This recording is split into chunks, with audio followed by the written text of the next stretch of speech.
近来天热，娘娘进食少，人也跟着瘦了一圈。这是新衣，制出来娘娘马上就要穿的，自然应该开始制衣的时候重新量一下尺寸。魏烨哑口无言，依照他在上一阁的资历，他是没有资格给婉贵妃制衣裳的。然而这一次，他亲自向陆长司求情，才求来这一次制衣的机会，就是想给婉贵妃一个惊喜，然后一鸣惊人。魏执掌，你连这基本的规矩都不懂，陆长司又如何会让你制娘娘的新衣？你是不是觉得自己花费了不少心思，娘娘没有理解你的心意，你觉得很委屈？难道我花心思制衣，我还有错了？衣裳最重要的作用是什么？是遮羞，是舒适，其次才是美观。尺寸不对，穿着不舒服，你弄那些什么寓意花样有什么用？本末倒置。魏烨面红耳赤，一个反驳的字也说不出来。魏执掌，在其位谋其职，别想那些没用的心思，小心得不偿失。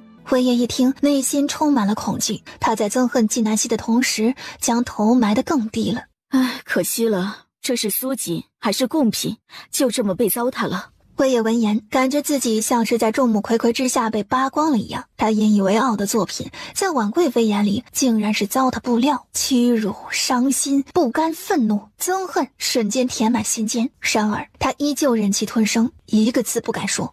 娘娘，您这么喜欢这布料，不如臣给您改一改。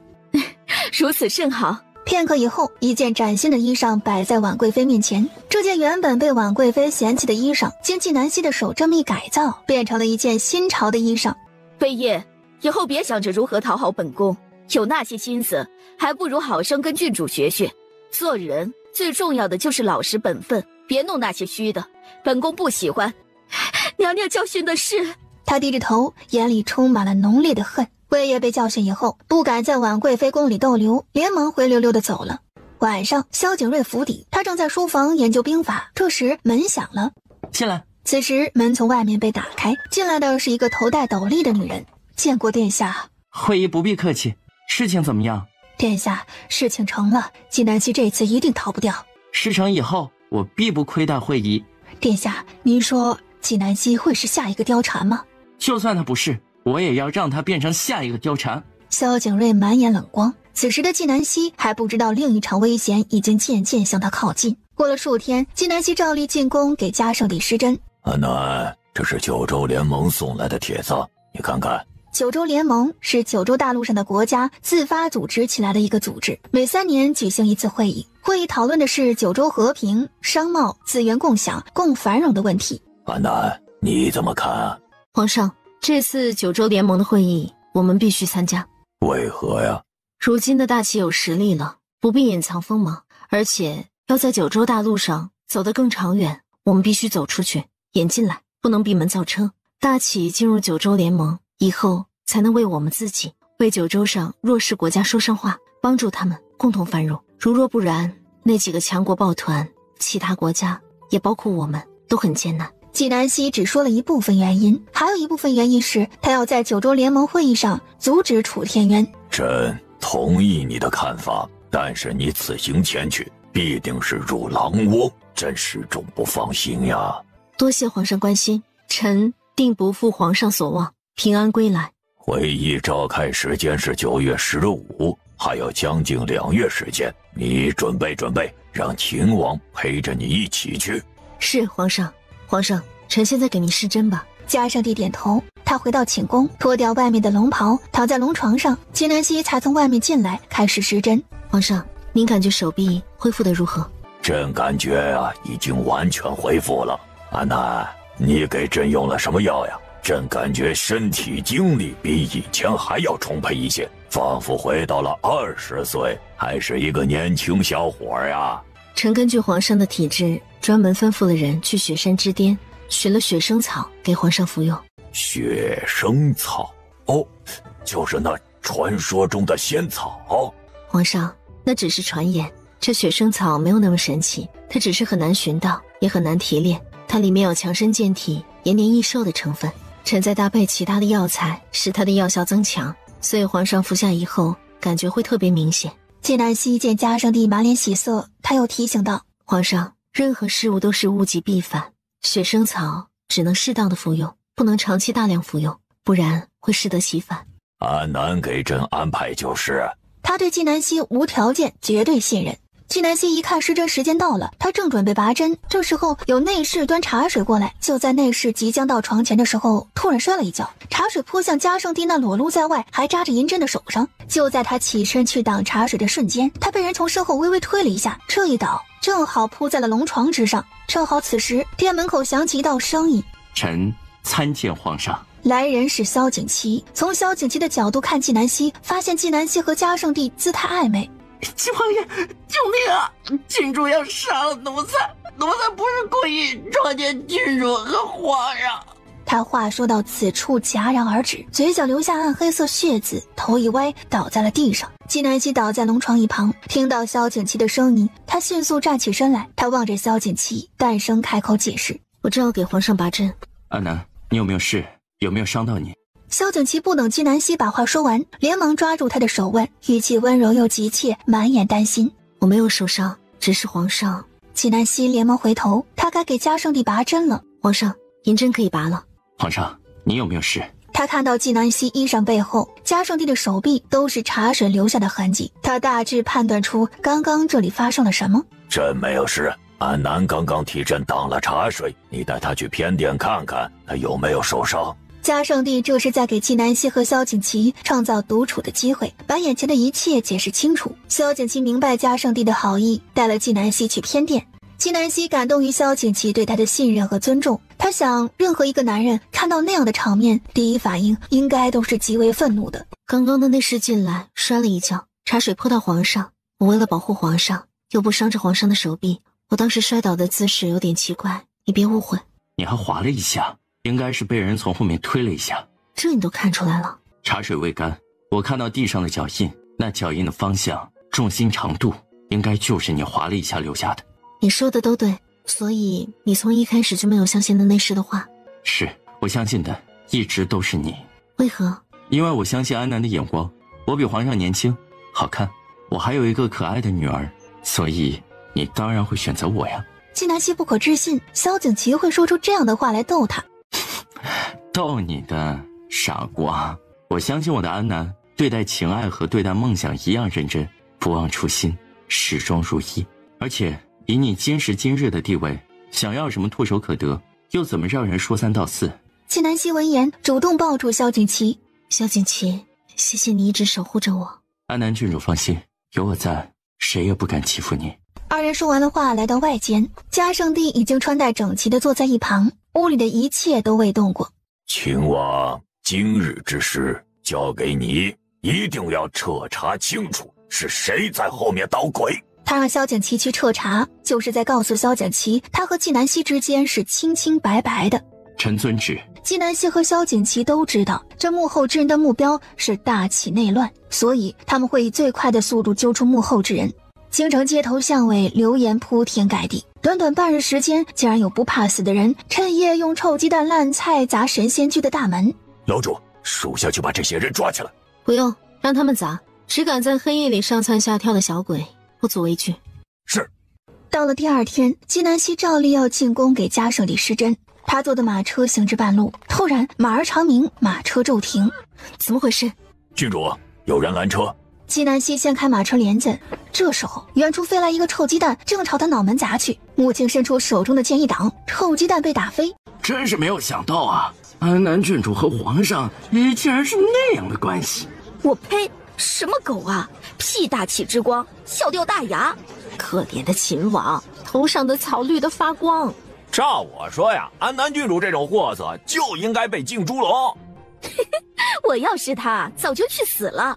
他竟然还有脸活着！纪南希站在马车前板上，浑身肃冷，满眼寒光。他一个字未说，完全用气场震慑住全场。怎么不骂了？刚刚不是还骂得起劲儿吗？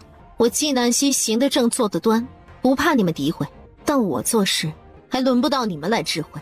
你们在场侮辱我的人，了解事实真相了吗？就在这人云亦云，跟风随波逐流。你们说的畅快，殊不知你们就是坏人手中的刽子手。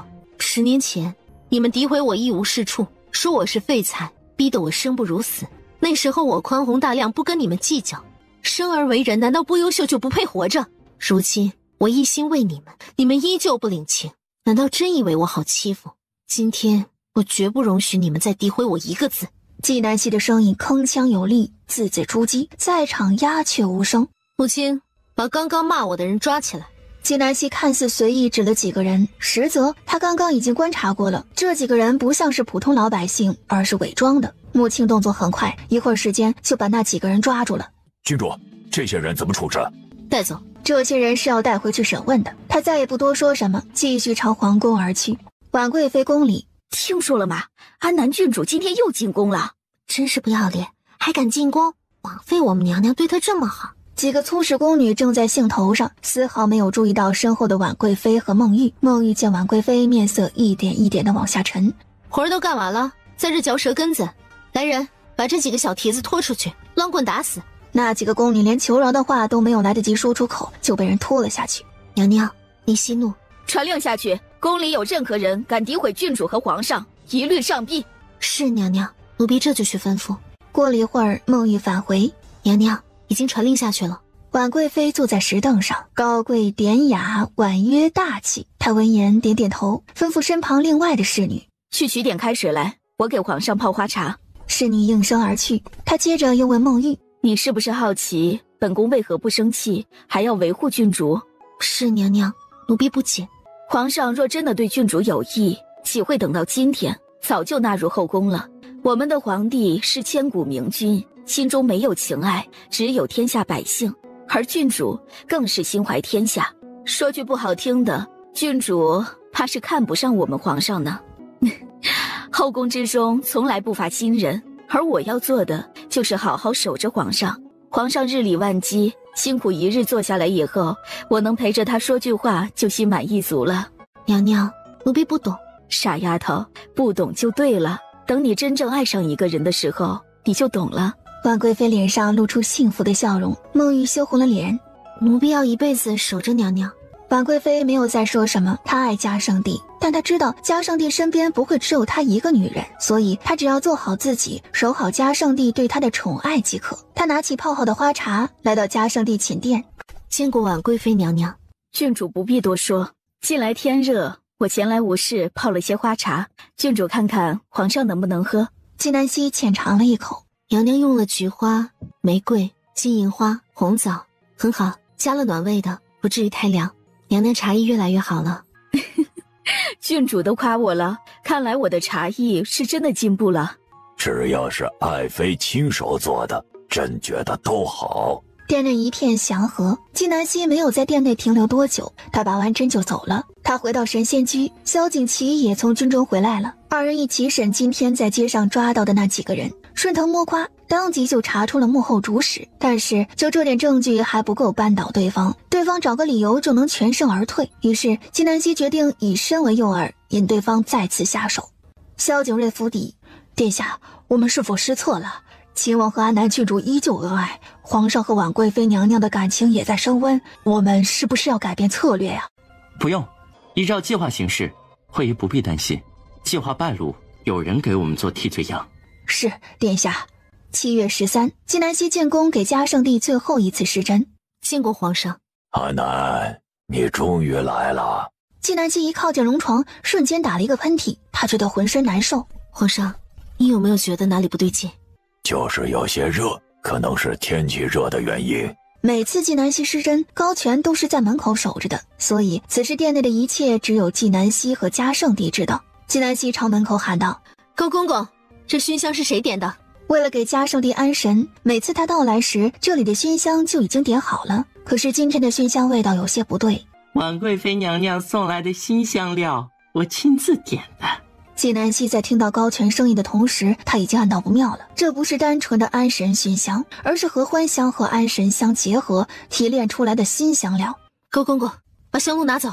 纪南希感觉自己已经有些轻微中毒了，他迅速拿出银针扎在自己手上，开始给自己解毒。在这短短时间内，嘉圣帝面色潮红，眼神迷离，已经大汗淋漓。如果他出汗，屋里还有熏香，会继续让他中毒。他要脱掉嘉圣帝的衣裳。高公公，来人！他大喊，没有人答应。时间不等人，他只有亲自动手给嘉圣帝解衣裳。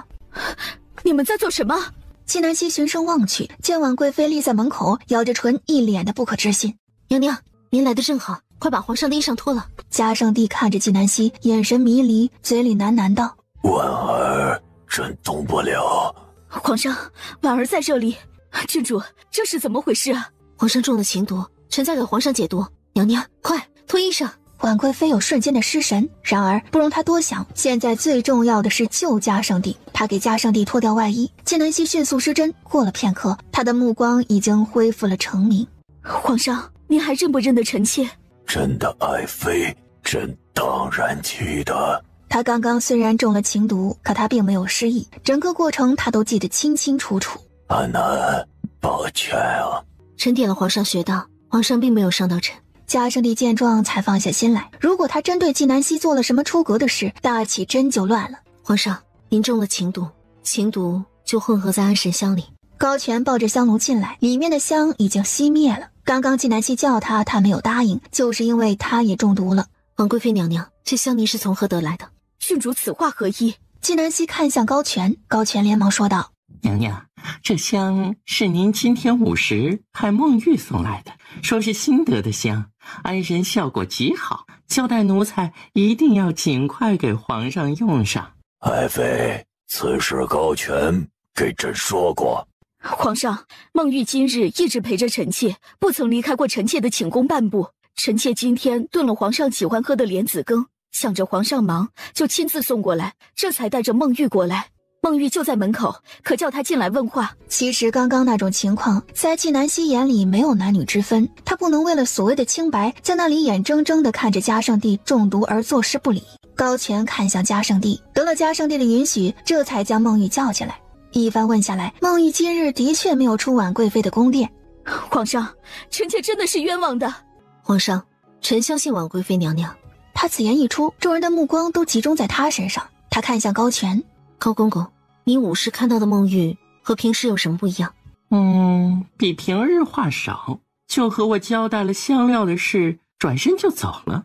你再仔细想想，那人的手有什么特点？郡主这么一提醒，我还真想起了一点不一样的。那人手上的茧子很厚，指甲很长。按照宫里的规矩，为了避免在伺候主子的时候指甲误伤主子，所以工人不能留长指甲，每个月有专门的人来检查的。孟玉一听，连忙伸出双手，众人一看，他的指甲都是贴着肉的，几乎没有伸出来的部分，他的双手也没有老茧。安南，立即清查皇宫，一定要查出此人。皇上，臣已经知道凶手是谁了。是谁？皇上，你可以派人吩咐秦王收网了。嘉圣帝下令以后，萧景祺进宫来得很快，他走在前面，秦风压着魏烨走在后面。臣见过皇上，婉贵妃娘娘，臣已将指使内侍的罪犯魏烨带到。怎么会是他？爱妃认识此人。婉贵妃将之前魏烨擅自给她做衣裳的事说了一遍，然后疑惑地问：难道他就是因为此事陷害郡主？皇上，臣是冤枉的，安南郡主和臣有旧仇，他在陷害臣呐。你为何陷害安南郡主？从实招来。皇上，臣冤枉啊，是安南郡主在陷害臣。死到临头还不认罪，来证人。紧接着有下属押着几个人进来，正是之前在街上诋毁纪南希的人。魏烨见到这几人，瞬间变了脸色，说是谁指使你们诋毁郡主的？就是他指使我诋毁安南郡主。你还有何话要说？魏烨见抵赖不了了，只有承认。皇上，臣知错，之前安南郡主教训臣，臣怀恨在心，这才收买这些人诋毁他。皇上恕罪，臣再也不敢了。你指使工人诬陷郡主和朕，也是因为对郡主怀恨在心。皇上，臣没有做过此事，臣和那内侍都不认识啊。是在那件事以后，坊间有郡主的传言，臣才借机报复郡主。嘉圣帝望向纪南希，纪南希看向萧景祺，萧景祺从身后的政务中拿出一个荷包，丢到魏烨面前。你可识得此荷包？魏烨神色一顿，那内侍死了以后，他一直在找这个荷包，他没有想到竟然落到了萧景祺手里。这荷包上的针脚特别，拿他的绣品一对比，就知道是他的。是我的。这荷包是本王在小李子的妹妹那里拿到的，他妹妹说这是他托人带回家的，说是宫里的一位朋友送给他的。事到如今，你还想抵赖？当初魏烨送了小李子荷包，他觉得好看，就托人带回家送给了他妹妹。但是如今小李子已经死了，死无对证，魏烨坚决不认。皇上，郡主秀技天下一绝，他想要仿照臣的绣品，轻而易举。这个荷包就是郡主和秦王一起陷害臣的。皇上，你要为臣做主啊！臣冤枉啊！魏烨，你是不是觉得小李子死了，你做的那些事就没有人知道了？魏烨没有接话，他看了一眼纪南希，嘴角浮现出一丝冷笑。皇上，今天熏香一案跟之前泼茶水一案都是魏烨主使，证据就在魏府。证据是什么？人皮面具。魏烨身体颤了颤，双手紧握成拳，藏于袖中，掌心都是冷汗。皇上，臣去。魏府若有人抵抗，格杀勿论。是。萧景祺领命而去。他来到魏府，魏副将正好在家。秦王这是要做甚？仔细搜，不要放过府里任何一个角落。慢着，秦王，你当我魏府没有人了不是？皇上有令，阻挡本王搜查者，格杀勿论。不想死就滚开！魏副将一听是嘉圣帝下的命令，他哪里还敢阻拦？咬着牙闪身到一旁。这时候，魏晋跑出来：“王爷，发生了什么事？查案，此案和你无关，你别掺和进来。”半个时辰以后，萧景祺回到皇宫。皇上，这是臣在魏烨闺房里面搜到的人皮面具。魏烨，你还有何话可说？臣是冤枉的。纪南希拿起人皮面具贴在魏烨脸上。高公公，你看看，这是不是今天午时你看到的那张脸？高权走过来仔细端详，又检查了魏烨的双手，十分肯定地说：“对，就是他送来的熏香。”魏烨顶着孟玉的脸，惊魂未定。他怎么也没有想到，一切暴露得这么快，人证物证齐全，他再也无法抵赖。魏烨，你可知罪？谋害皇上，这是诛九族的大罪。我相信你没有那么大的胆子，只要你说出背后的人是谁，皇上会从轻发落。魏烨不为所动。魏烨，魏晋是你唯一的弟弟，我知道此事与他无关，你也不会想连累他吧？纪南希当着嘉圣帝的面如此说，就是要撇清魏晋不受魏烨的牵连。安南郡主，此事都是我做的，和我弟弟无关。到了这个时候，你还在包庇你身后的人。我且问你，这熏香你从哪儿得来的？是别人送的。谁送的？纪南希穷追不舍，魏烨答不上来。既然你想一力承担，谁也帮不了你。你会连累将你抚养长大的叔叔和你异母同胞的弟弟。我说，一切都是陆长司叫我做的，皇上饶命啊！臣是无辜的，都是陆长司，是他逼迫臣。臣如果不做，他就将臣赶出上一阁。来人，带陆长司。陆长司就住在宫里，此时天已经黑了。萧景祺作为外男，不方便去后宫，于是就吩咐纪南希亲自去捉拿陆长司。纪南希来到陆长司的房门前，见陆长司正对着镜梳妆。郡主，您终于来了。陆长司语气平淡，仿佛早有预料一般，见其淡定地上胭脂。可惜了。陆长司以为纪南希是在说他大好前程可惜了，他笑了笑：“不可惜，我能来世间走一遭，已经知足了。我说胭脂可惜了，没有想到堂堂的安南郡主也和市井小女子一样，说这些没用的话讽刺人。在我面前逞口舌之快没用，你去皇上面前辩解吧。走吧，不急这一时。郡主，你是个好人，可惜我们成不了朋友了。”他从抽屉里取出一个盒子，打开盒子，拿出一叠信来。郡主，你看这些信，全是以前你回给我的信。那时候他还不知道纪南希的真实身份，他只是一个虚心向袁大师求学的人。郡主，那次刺绣比赛以后，我明知道你的身份，但是我从来没有向任何人泄露过你的身份。你想说什么？我想说，郡主，我曾经是真心实意的想和你做朋友，我也永远记得你曾经帮助过我的情谊，但这些丝毫不影响你谋害我。你我之间没有恩怨，你为何要害我？为了还情，还谁的情？郡主，这是我的秘密。陆长司，你是在替谁遮掩？郡主，人生在世，有很多无奈。你以为你什么都不说，我就不知道了吗？纪南希袖子轻轻一拂，药粉飘进了陆长司的鼻孔，他瞬间变得像是木偶人一样。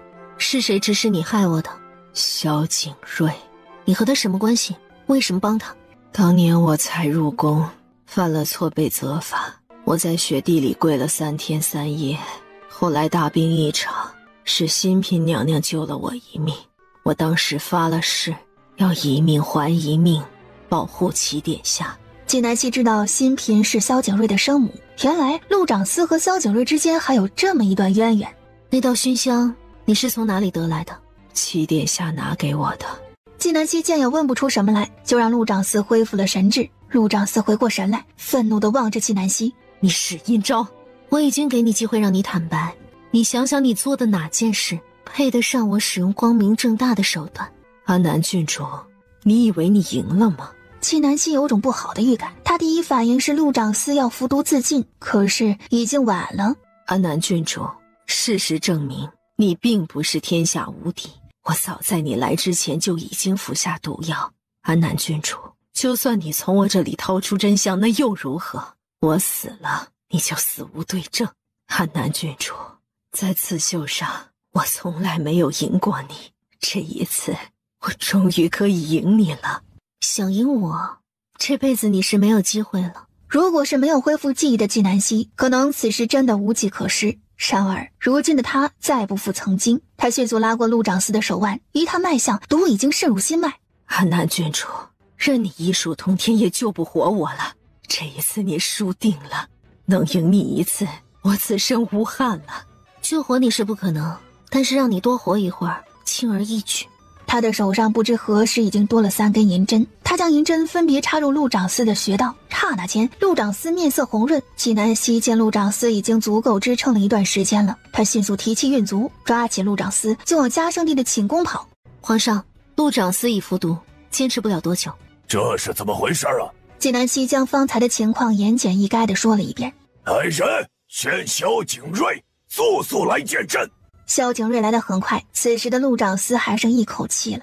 殿下，抱歉了。你是谁？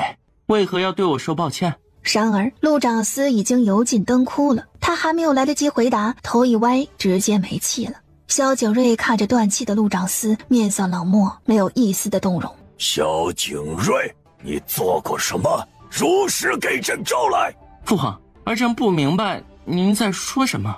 安南，把证据给他。在刚刚等萧景睿的功夫，陆长思已经全部认罪。纪南希把陆长思的认罪书摆在萧景睿的面前。萧景睿，朕一直想不通，你为何对朕恨之入骨？父皇，儿臣知错。回答朕的问题。他希望是其他任何人害他，也不希望是自己的儿子。他已过了知命之年，如今膝下只有萧景睿和萧景恒2个儿子了。父皇，儿臣一时糊涂，儿臣知错了。嘉圣帝原本就有些不忍心的，此时看到萧景睿诚心悔过的样子，心里更是难过了。纪南希在一旁看着，不由得佩服萧景睿，刚刚还对舍命护他的陆长思如此冷漠，转眼之间就泪流满面，博取嘉圣帝的心软。嘉圣帝思量良久，回忆起之前对萧景睿的亏欠，想起自己所剩无几的儿子，再看眼前哭得像泪人的萧景睿，他心软了又软。萧景睿陷害忠良，谋害朕，罪该万死。念你是初犯，饶你不死，先贬为庶人，逐出京城，永远不得回京。皇上，当日狩猎，您说拔得头彩的人，您可以答应他一个愿望，不知这话还算不算数？君无戏言，况且是当着文武百官的面说出口的。嘉圣帝没有否认，当然作数。皇上，当日拔得头彩的正是儿臣，儿臣有一愿望，希望皇上宽恕儿臣。嘉圣帝面色一变，他发现他被萧景睿给将了一军，也是他低估了萧景睿的精明老练，更是他高估了萧景睿对他的如沐之情。当日他身受重伤，后来有人给他禀报过此事，说彩头是萧景睿的。他曾问过萧景睿有什么愿望，萧景睿当时说他没有想好。如今想来，萧景睿当时哪里是没有想好，他是故意把那愿望留到关键时刻用。而且当日负责猎场安全的是萧景睿，可萧景睿没有在他身边保护他，反而去争彩头了。萧景睿的心从来都不在他这个父皇身上。萧景睿那头一直磕在地上，他没有抬头，也没有再抽泣。他知道，当他说出这个愿望的时候，嘉圣帝就已经不再相信他的眼泪了。他做好了事情成功的准备，同时也做好了计划败露的退路。他在等嘉圣帝思考，等嘉圣帝开口。朕恕你无罪。萧景睿低着头，无人看见他嘴角的得意和眼里的阴冷。他赢了。纪南希神色平静，萧景睿一生只此一次活命的机会，他今天摆了嘉圣帝一道，今后只要他碰触嘉圣帝的逆鳞，必死无疑。儿臣谢主隆恩。嘉圣帝看着这个与自己对视的儿子，心里凉到了极致。萧景睿若有再犯，直接处死。萧景睿也不难过，他现在心里只有满腔喜悦。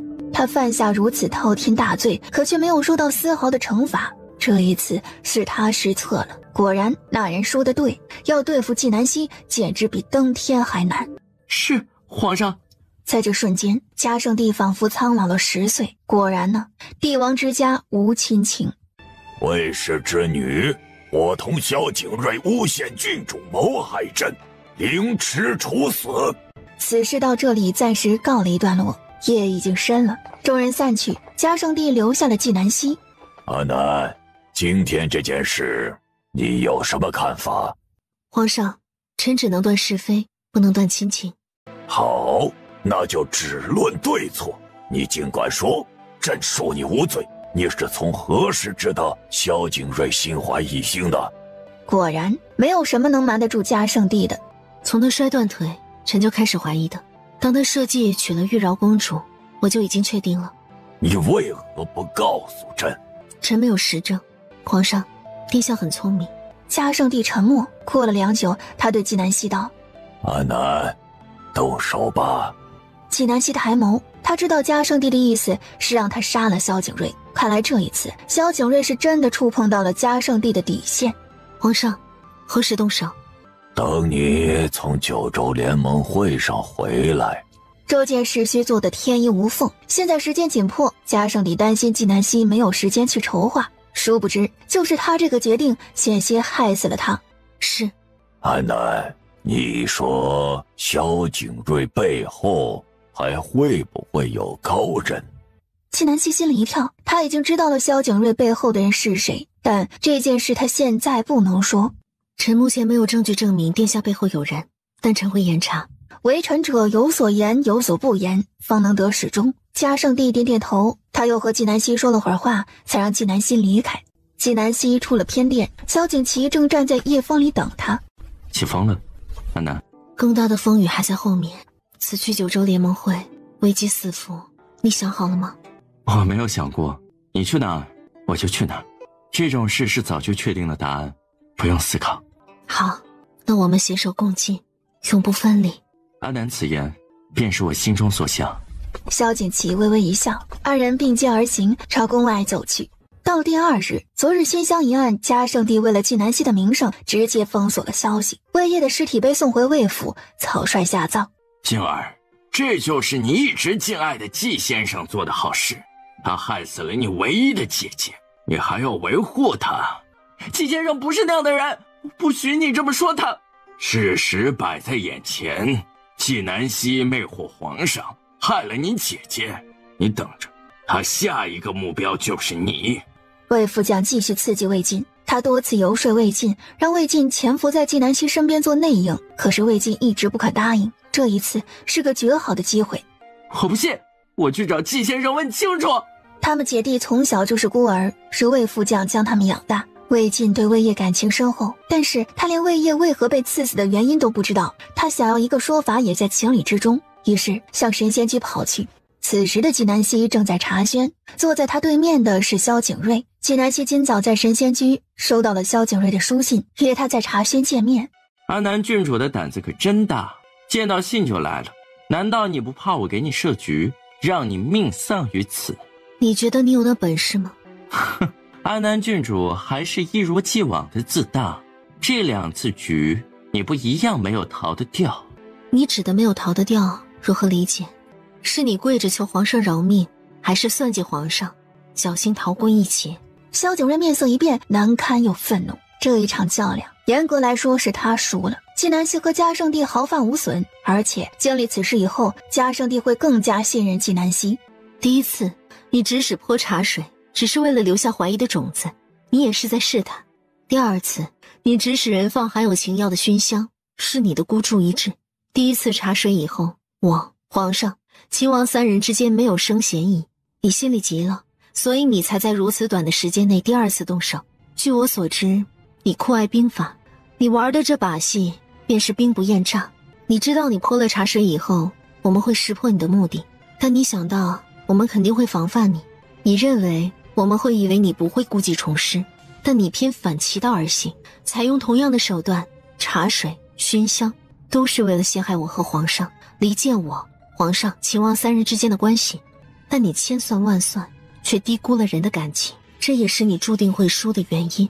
纪南希揭穿萧景睿的阴谋，令萧景睿脚底生寒。他从来没有想过，他精心策划的计谋被纪南希识破的彻彻底底。你没有想到皇上心里只有婉贵妃，婉贵妃明事理，更是信任皇上。我和秦王之间的感情，更不是你这点小小伎俩可以挑拨的。纪南希一直观察着萧景睿的脸色，从萧景睿的脸色反应看来，他知道他都说对了。萧景睿，你之所以让魏烨采用人皮面具乔装孟玉，是因为我让人乔装以前秦侧妃的侍女，你用了我对付别人的手段对付我，你是在挑衅我。还有那特制的熏香，不过这些都不是你的脑筋能够想出来的计谋，而你背后的人也是。楚天渊的目的显而易见，他想借萧景睿的手搅乱大齐，大齐内乱以后，他可以扶持萧景睿称帝，他再通过萧景睿控制大齐。萧景睿呼吸一滞，纪南希对他了如指掌，在这一瞬间，他才对纪南希一无所知。纪南希强大的可怕，他感受到纪南希释放出来的威压，体内血气翻滚，直接一口鲜血喷了出来。他想逃离，可是他脚下有如千斤重。你今天约我来这做什么？耀武扬威，结果不过是自取其辱而已。萧景睿，其实你很聪明，也够狠，但是你这些手段在我这里还不够看的。我一直在想，你怎么突然之间就窜出来了？你以前一直都默默无闻的，到底是什么刺激了你？萧景睿没有回答，纪南希也没有给他思考的机会。是因为我毁了你的血玲珑。他话一出口，萧景睿眼珠子都差点瞪出来了。这个秘密他隐藏了10余年，纪南希又是如何知道的？血玲珑的首领收了纪老夫人的银子，杀了我娘，而我查到以后，直接灭了血玲珑。萧景睿，你才是血玲珑真正的主人，那首领不可能越过你，擅自接任务，杀我娘的事情你是知情的，甚至是你同意的，所以你也是杀害我娘的凶手。萧景睿，杀母之仇不共戴天，这仇我们是不是也该算一算了？纪南希声如寒冰，萧景睿才知道今天约纪南希是一个错误的决定。纪南希，我终究还是赢了你一局，我杀了你母亲，而你却不得不效忠我爹。你是不知道，杀你娘那可是一笔大生意，我赚了不少银子。砰！萧景睿话未说完，被纪南希一掌打在墙上。萧景睿撞在墙上，然后又弹了回来，重重地摔在地上。他捂着胸口，口吐鲜血，是肋骨断了。纪南希已经来到他面前，满眼杀意。他挪动身体，不停地往后缩。纪南希，你不能杀我！你现在杀我，我父王不会放过你。我现在是不能杀你，但是我可以废了你。他动作很快，双手抓住萧景睿的手臂，一用力，咔嚓一声响，手臂断裂。再抓住双腿，用力一劈，萧景睿的双腿被生生折断。而此时的萧景睿已经大汗淋漓，疼痛和愤怒填满心间，让他险些晕过去。这时纪南希取出银针扎在他身上。以为晕倒就不会痛了？你不会晕倒，无论多痛，你都得生生忍着。比起我娘的死，你这点痛苦算什么？萧景睿已经疼得说不出一个字来了。纪南希满眼不屑，在我面前耍威风，什么东西？从现在开始，你就数着日子喝茶，下一次见面就是你的死期。纪南希没有再看萧景睿一眼，说完缓缓起身，打开门，默然离开。纪南希拿着糕点回到神仙居，见魏晋正在等他，他本想开口就质问的，可是一看到纪南希，他就觉得自己的气势弱了几分。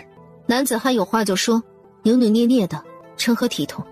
纪先生，我想问，我姐姐是怎么死的？纪南希已经猜到魏晋肯定是为魏烨的事而来，加上帝为了保护他的名声，下令封锁了此事，他怎么可能告诉魏晋实情呢？你姐姐做了错事，这是他应该得到的惩罚。我姐姐做错了什么事？魏晋，有些事不是你能知道的。纪南希担心魏晋不知实情会做出什么傻事来。魏晋是个好学子，他终究还是软了软，提醒了一句：魏晋，没有人害你姐姐，你好好活着，就是对你姐姐最大的安慰。魏晋一听，瞬间红了眼眶。他是个聪明人，从这句话里他听出了太多的信息，那就是他姐姐罪有应得，而且他姐姐一定在临死前提到了他。回吧，继续做一个堂堂正正的人。魏晋临走之时还不忘给纪南希行礼，他强忍着心里的悲痛回到魏府。纪南希送走了魏晋，不一会儿裴木之就来了。师傅，您要远行了，弟子来是问您可有什么要交代弟子的。我和王爷都要去九州联盟会，你帮忙照顾一下圆圆。是。小心萧景睿，必要时候直接杀了，一切后果我来承担。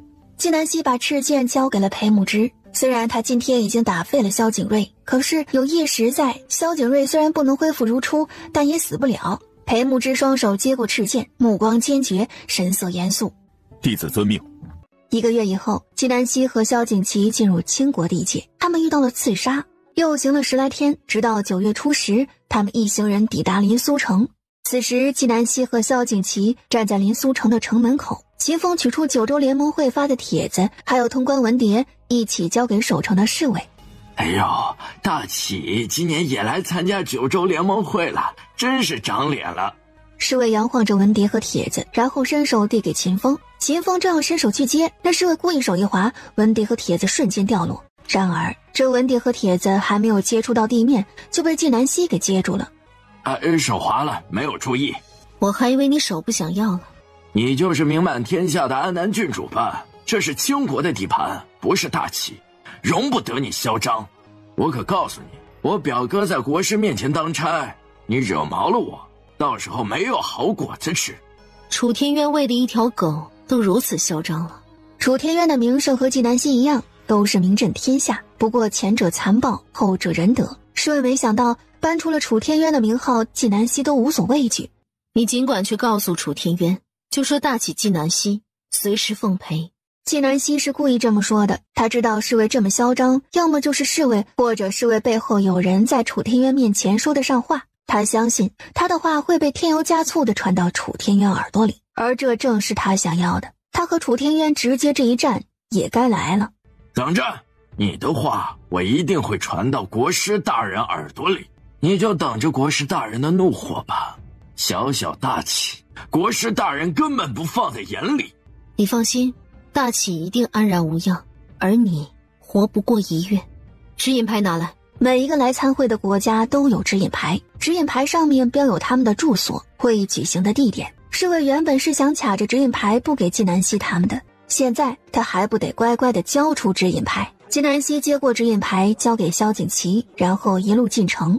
顺着指引牌，他们到了住所，接待他们的是倾国礼部的崔大人。两位是安南郡主和秦王吧？久仰大名，这是你们的房间号牌，用餐的地方指引牌上有，九州联盟会的时间地点指引牌也有，其他的时间你们自由活动，祝你们在倾国玩得愉快。崔大人说完，将房间号牌递上，客气之中带着恰到好处的梳理。多谢。崔大人点点头，然后不再多言，转身离开。在他转身之际，他脸上的笑意瞬间消失，换上的是冷漠和凶狠。突然从隔壁房门走出来一人，他定睛一看，原来是老熟人南宫墨景。安南郡主，好久不见。殿下真的不记仇啊？纪南希也笑着回答，他虽然没有指明什么，但是他的表情已经在说明他在说之前和齐国交战南宫墨景败的事。殿下受的伤恢复的如何了？如果有后遗症，我可以免费帮你治一治。纪南希，怎么不服气？要在这里动手吗？南宫墨景气的脖子都红了，他紧紧地攥住拳头，一个反驳的字也说不出来。无论是单打独斗还是群起而殴，他都是纪南希的手下败将。纪南希，你赢了我一次，不代表你永远会赢。来日方长，我们走着瞧。南宫墨景，放狠话这种事是小孩子做的，成年人我们都是用实际行动，与其来日方长，不如此时此地就地解决。纪南希微微一闪，挡住南宫墨景的路。南宫墨景身边的亲卫立即站了出来。让开！否则休怪我不客气啊！这亲卫说完话，正好萧景琦回来了。你要怎么不客气？他说话的瞬间，剑已出鞘。战神的名号不是白来的，他和纪南希并肩而立。南宫墨镜没有想到事态会失控，再这样下去，吃亏的只会是他。安南郡主，秦王，我们这次是为了九州共同发展而来，不应该为这样的小事而伤了和气。南宫墨镜说着冠冕堂皇的话，顺便给纪南希扣了一顶帽子。安南郡主不会这么小肚鸡肠吧？为了这点小事耿耿于怀？我就是小肚鸡肠，耿耿于怀，你能拿我怎么样？周围一片寂静，纪南希寸步不让，双方僵持了一会儿，南宫墨镜败下阵来。他本来是要出去的，现在直接转身回屋。与此同时，先来宫，楚天渊一身黑衣坐在主位上。国师大人，安南郡主一行人已经到了落脚处歇下来。南宫墨镜和上官荣静有什么反应了？南宫墨镜正好和安南郡主对上，结果直接被逼得退回了屋子。上官荣静直接没有敢出门，后来和秦王对上，也一声不吭的退让。废物！楚天渊是故意将上官荣静和南宫墨镜的房间安排在纪南希的房间隔壁的，这样一来，三人碰面的时间增多，矛盾升级激化，而这两人明显不是纪南希的对手。吩咐下去，在联盟会的前一天举行一次聚餐。他故意临时增加聚餐，就是为了激化矛盾，为九州联盟会做准备。转眼到了9月15，九州联盟会开始。本国师刚刚在门外就听到会场里面有人在喧哗，是谁？都站起来！怎么，会议还未开始，难道不能说话？他话音落下，周围一片死寂。在倾国，无人敢用这样的语气和楚天渊说话。紧接着，倾国侍卫蜂拥而至，个个手持刀剑，为首之人朝纪南希喝道：“拿下，逐出去！”可见，在九州联盟会上，除了3大强国，其他的国家形同摆设。只有每个国家的使臣代表才能进入会场，而萧景琦他们连这栋会议的大楼都进不来。此时会场里面发生的事，他们全然不知。这里4周的侍卫都是倾国人，齐国、北商、倾国会合力攻击这个敢反抗的国家。3大强国就是用如此卑劣且霸道的手段，一直霸占着联盟会，强占着九州大陆上的资源。在所有侍卫朝纪南希攻击来的瞬间，纪南希掌心发力，打向那些侍卫。一时之间，围上来的10余个侍卫全部被震倒。还有多少手段，尽管使来。这是会场规矩，不容任何人破坏。这会场规矩由你说了算？会场规矩历来是由倾国、齐国、北商说了算。安南郡主如果不服气，可以不参加。九州联盟会是九州大陆上所有国家的联盟会议。凭什么是你3个国家说了算？我大启身为九州大陆上的一国，我为何不来参加此会？而且，不只是我们，九州大陆上的所有成员国，只要他们愿意，他们可以随时加入九州联盟会，而不是由你们3个国家决定谁能不能参加九州联盟会。纪南希掷地有声，直接反驳楚天渊，毫不退缩。南宫墨镜和上官荣静一言不发，可眼里是掩饰不住的幸灾乐祸。宋国的安佑志刚刚和纪南希说的话最多，且宋国和大齐比邻，若是能和大齐交好，那是一个不错的选择。我觉得安南郡主说的对。他是第一个支持纪南希的人。纪南希望向他，满目感激。紧接着是赵国傅佩，我代表赵国支持安南郡主。吴国正随也站了起来，我也支持安南郡主。支持纪南希的声音越来越多，如今有了纪南希做领头人，让他们看到了希望。楚天渊凝视着纪南希，目光里的恨足以颠覆整个九州。安南郡主，你是要做救世主，拯救苍生？楚天渊在激纪南希，纪南希闻言就识破了他话里的陷阱。如果他说是，楚天渊肯定会说让他去死，他会给诸国公平。如果他不去死，他就是在哄骗诸国。我要做什么？轮不到你来问。既然是九州联盟会，讨论的是共繁荣，那就大家各抒己见，不能限制我们的言论。不然又如何呀？那大启势必和倾国斗争到底。楚天渊，你掂量掂量，大启和倾国对战，倾国能不能占到便宜？楚天渊面色一沉，他心里很清楚，倾国、齐国、北商同时攻打大齐，兴许会有一丝胜算。如果只是倾国和大齐对战，10余年前倾国就败给了大齐，更别提现在了。会前喧哗一事，就此作罢。其余诸国代表满脸喜色，他们没有想到他们竟然赢了。纪南希神色平静，他知道这只是前戏，楚天渊对付他的手段还在后面。修改会议条例，从今以后九州联盟会上所有参会国皆可发言。改。上官荣静连忙打开纸记下来，这一插曲过去，南宫墨镜宣布第15次九州联盟会正式开始。接着他宣读会议宗旨流程，会议进行到第3项如何分配资源。九州大陆浩瀚无垠，在这上面蕴藏着无尽的宝藏，但是如今这宝藏被联盟会占据了，只有入了联盟会的国家才有权利去分，其中做主的是那3大国。资源分配方式不变。我不同意。我们也不同意。安南郡主，你想如何呀？按劳分配，给九州诸国平等的机会，他们能出多大的力，就能得到多少资源。安南郡主，我以为你有多了不起，说到底多劳多得，你仗着自己能打抢得多是吗？连这点意思都听不明白，肤浅愚蠢。多劳多得在某种意义上是促进整个九州发展的，大家想要更多，就只有拼命努力。同在23世纪生活过的人，楚天渊怎么会不理解纪南希说的话是什么意思？他这是在故意误导其他人，挑起其他人对纪南希的不满。楚天渊听到纪南希骂他愚蠢，他顿时雷霆震怒，他抬掌打向纪南希，纪南希手微微一动，向前一推，轻而易举地化解了他的掌力。短短几秒钟的较量，楚天渊败下阵来，他先收了手。安南郡主，说说你的看法。多劳多得是有前提的，不许强占强抢，公平公开合理竞争。我们支持安南郡主。南宫墨镜和上官荣静对视一眼，如果九州上其他所有国家联合起来，那3大强国联合也不是对手。纪南希的号召力让他们背脊发凉，他贸然将目光投向楚天渊，让楚天渊拿主意。楚天渊看着纪南希，开始改变他的计划，无论纪南希提出什么条件，他都同意。等到会议一结束，他立即杀了纪南希，然后九州之上再无人能奈他如何。本国师同意安南郡主的意见。接下来，所有不平等的条款全部更改。3天以后的下午，会议进行到最后一项，九州联盟盟主的选举。楚天渊已经连任九州联盟的盟主很多年了。会议最后一项，我宣布，下届九州联盟的盟主依旧是楚天渊。我不同意。纪南希，你别太过分了。从第1天开会开始，你就一直在说不同意。你以为九州联盟会是你说了算？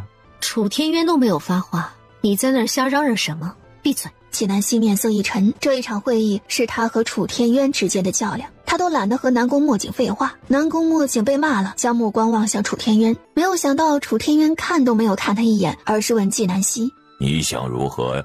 公开投票选举，会场上有25个人，每个人都有被选举权和选举权。九州联盟的盟主由大家选出来，而不是由你一张嘴定下来。同意。最后，会议采取匿名选举方式。楚天渊之所以同意，是他准备采取隔空传音的方式，他要威胁众人。然而，魔高一尺，道高一丈，纪南希直接屏蔽掉了他的隔空传音，最终选出了1位盟主，2位副盟主。唱票的是南宫墨镜和安有志。恭喜安南郡主当选新的九州联盟盟主！场中响起一片欢呼声，众人朝向纪南希齐声高呼：副盟主安有志复配。又是一阵掌声响起。楚天渊只有3票，他脸都气绿了。南宫墨镜肚子里憋着怒火，却又不敢说什么。第15次九州联盟会圆满结束。今天是九州史上开天辟地的一天，是纪盟主的到来为我们迎来了新的希望。来，我提议我们认真向盟主行礼拜谢。同意。于是他们自发地跪在纪南希的面前行礼叩拜。参见盟主，免礼。谢盟主。众人起身，此时的他们还不知道，今天他们这一跪，跪出了九州的百年昌顺。从今以后，我定当竭尽所能守护九州，有我在，大启不会主动攻击任何九州邦国。九州任何邦国有难，大启全力以赴。多谢盟主。他们在这儿说的热火朝天，甚至连一会儿去哪儿吃饭庆祝都想好了。而楚天渊颜面扫尽，直接走人。纪南希和众人告别，出了会场，迎接他的是萧锦旗的笑脸。你又气着楚天渊了？我刚刚看到他们3个人怒气冲冲的出去。是被气得不轻呢，纪南希将会场上发生的一切告诉萧景琦，萧景琦震惊不已。安南，你是怎么做到的？大家都是聪明人，他们能看得出来，我是在真心替他们着想。这才是我真正疑惑的地方。以前你为了大齐，那是因为大齐是你的国家，我可以理解。可你今天的所作所为是为了整个九州，我支持你所作所为，但是我不理解。因为这是我的使命。谁给你的使命？安南，想象不出如今九州还有谁敢给你使命。此时快天黑了，远处的空中星辰若隐若现。纪南希随意指着一颗星辰问萧景琦：你知道那星辰上有什么吗？不知道。他们和我们一样，宇宙无穷无尽，不只有九州，给我使命的人已经在这宇宙里永恒了。萧景琦更是听不懂了，恢复记忆以后的纪南希仿佛那么缥缈遥远。安南，你还需要我吗？需要，永远需要。我也是，永远需要你。安南，我们回去吧，这一仗如此辛苦，你肯定饿坏了。好啊。二人回到住所，吃过晚饭，纪南希回屋。过了一会儿，突然窗户一响，眨眼功夫，楚天渊已经坐在了纪南希对面。纪南希，我们又见面了。楚天渊，你整天套个乌漆抹黑的东西，把自己装在里面，你是不是见不得人？纪南希啊，数十万年过去，你还是如此毒舌，死性不改。他还记得他和纪南希第一次见面，纪南希就是这么说他的。早知如此，当初就不该告诉你恢复记忆的方法。楚天渊，过了数十万年，你依旧如此不要脸。你告诉我，恢复记忆的方法不是你良心发现，而是只有我恢复记忆才能打开时间。你拿到时间，想要重置时间，扭转时空，称霸宇宙，成为万物之主。楚天渊的笑声震耳欲聋，里面夹杂着野心、阴谋、得意。纪南希，你失去记忆的这些年，我太孤独了，没有人能够理解我的抱负，我的雄心。这个维度的人类很愚蠢，他们甚至不知道宇宙的永恒，他们无法理解永恒的魔力，更不懂得时空的魅力。只有和我同根而生的你，才能够理解我的梦想。可是我们永远无法做朋友，真是遗憾呀。纪南希，既然你已经知道了我的目的，我也就不遮掩了。把时间给我，我给你一个痛快。你给我一个痛快？纪南希，你不要以为在会场赢了我，你就比我厉害。真正打起来，谁输谁赢还不一定。楚天渊，从时空之城逃到23世纪，又从23世纪逃到九州，这一路跨时空的逃亡，难道还不足以证明你是我的手下败将？当初主上给了你一条生路，可你不珍惜，偏要选择死路。数十万年过去，一切都该结束了。不要在我面前提她，那个恶毒的女人，一切都是她造成的。我要夺回时间，扭转时空，我要证明给她看，什么狗屁万物之主，她不是宇宙的主宰，我才是。你觉得你配吗，楚天渊？我失忆的这些年，你连一个九州联盟的盟主都做不好，何谈做好宇宙主宰？纪南希，你还是一如既往的自以为是。你以为不是我故意谦让，这盟主会落到你的头上？楚天渊，你那是故意谦让，你是隔空传音威胁他们，逼迫他们选你为盟主。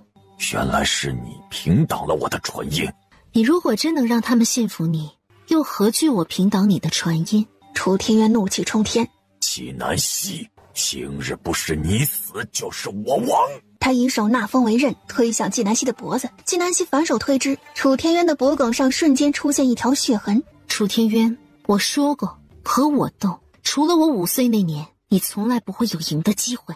是吗？你看这是谁呀？突然之间，纪南希周围的环境就变了。他身处悬崖边上，小圆圆就在他眼前，双手抓着崖边的石头，双脚悬空。娘亲，救我！纪南希几乎是不考虑的伸出手去拉小圆圆。就在这瞬间，小圆圆手持利刃朝他刺去，他握住利刃，反手将利刃横在小圆圆的脖子上，微微用力。小小幻境，你想困得住我？纪南希话音落下，周围的环境恢复如初，但原本横在小圆圆脖子上的利刃，现在变成了横在楚天渊的脖子上。他正要用力，楚天渊眼睁睁地从他面前消失，再定睛一看，他已经离了他3丈远的地方。纪南希，你杀不了我，我就是你，你就是我，我死你也得死。当年我之所以没有杀你，只是压制了你的记忆，不仅仅是因为要找到时间，更是我知道你死了，我也得死。